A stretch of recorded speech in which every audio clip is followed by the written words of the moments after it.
Hello, আসসালামু আলাইকুম। কেমন আছেন সবাই? আজকে চলে আসছি বরিশাল ঝালকাঠি জেলায় কুয়াকাটা। আমার দাদাকে নিয়ে কুয়াকাটা দেখার জন্য চলে আসছি। কুয়াকাটা যাওয়ার পথে এখানে অনেকগুলো স্পট আছে, যেই স্পটগুলো অনেক সুন্দর। না দেখলে নয়, ওই স্পটগুলো দেখবো, আপনারা পাশে থাকবেন, আপনারা উপভোগ করবেন। আর স্পটগুলোর মধ্যে কী কী আছে চেষ্টা করব সংক্ষিপ্ত আকারে দেখাবার জন্য। ওকে, এই এই যে ভিউটা এখন দেখতেছেন আপনারা, বিশাল বড় ভিউ। এই ভিউটা হচ্ছে অনেকগুলো রিসোর্ট। এখানে যে কোনো রিসোর্ট আপনারা থাকতে পারেন, ভিতরে আছে, বাইরে আছে, নদীর পাড়ে আছে রিসোর্টগুলো। আর এটা হচ্ছে সমুদ্রের পাশে জেগে ওঠা। এইখানে সবাই এসে এখানে পর্যটকরা ফটো ওঠা, কেউ ড্রোন ক্যামেরা দিয়ে ভিডিও করে। এখানে অনেক ওই মাথা থেকে ওই মাথা যেতে অনেক সময় লাগে। এই কারণে অনেকে মোটরসাইকেল ব্যবহার করে। এইরকম দেখছেন যে ভ্যান গাড়ি ব্যবহার করে, কেউ ঘোড়া ব্যবহার করে, যে যা ব্যবহার করে সমস্যা নেই। কিন্তু আপনারা যেটাতে উঠবেন একটু দামাদামি করে উঠবেন।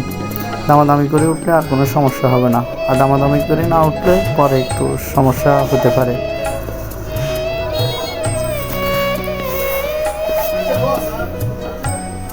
এটা হচ্ছে আমার কাকাতো ভাই। দুপুরবেলা স্নান করার সময়। এটা হচ্ছে জারবাগানে যাওয়ার একটা রুট। জারবাগানে যেতে হলে অটো ভাড়া করে যেতে হবে, 300 টাকা দিয়ে আমরা গিয়েছি। আর এই হচ্ছে জারবাগানের ভিতরে আছে, ভিতরে গিয়ে ফটো উঠাতে পারবেন। এটা হচ্ছে মুক্তা, সাগরের জলে বেশি উঠে এই মুক্তাগুলো। আমি অনেকগুলো কিন্তু মুক্তা টুকেছি, রাখতে পারিনি, পড়ে গেছে কোন জায়গা দিয়ে। পটুয়াখালী জেলা কলাপাতা থানা অবস্থিত কুয়াকাটা সমুদ্র জেগে ওঠা প্রাচীন সামুদ্রিক ছোট পালতোলা জাহাজ। এই জাহাজটি ব্রিটিশ আমলে বাণিজ্যিক জাহাজ বলতো। এটা সাগরে ডুবে গেছে। এটা উঠে রাখছে পর্যটক কেন্দ্রের জন্য, আসলে অবশ্যই দেখবেন। এটা হচ্ছে একটা ভাস্কর্য। সাগরে আসি যদি একটু মস্তি যদি না করেন তাহলে মজা পাবেন না।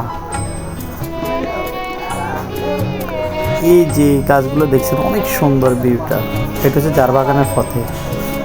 এখানে সাগরে ব্যাট দিয়ে মাছ ধরতেছে। এই মাছগুলো কিন্তু বেড়ে কিন্তু এই মাছগুলো পাইছে বেড়ে।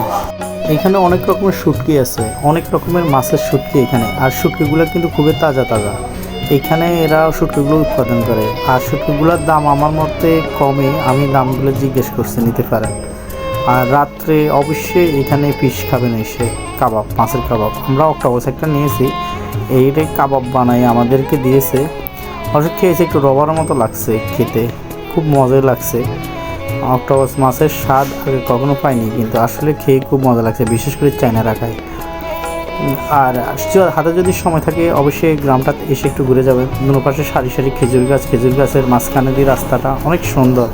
রসের সিজন ছিল, তাই ছোটো গাছেও হাঁড়ি বাঁধা ছিল, তাই আর সামনে পারলাম না, একটা পিক নিলাম। সকালে পাল নিয়ে অনেকগুলা গরু নিয়ে এদিকে যাচ্ছে। দুপুরে গোসল করলাম একটু। এই রিসোর্টের এই যে রাস্তাটা হয়ে যাবে, বেশি দেরি না, কাজ চলছে। আপনারা যদি কেউ স্পিড বোটে উঠেন, মনে রাখবেন লাইফ জ্যাকেট ব্যবহার করবেন, লাইফ জ্যাকেট ছাড়া উঠবেন না। আর এটা সুন্দরবনের উদ্দেশ্যে যায়, এখান থেকে যেতে পারবেন। এখানে পাশে সুন্দরবনের একটা সাইড পড়ছে, যেতে পারেন।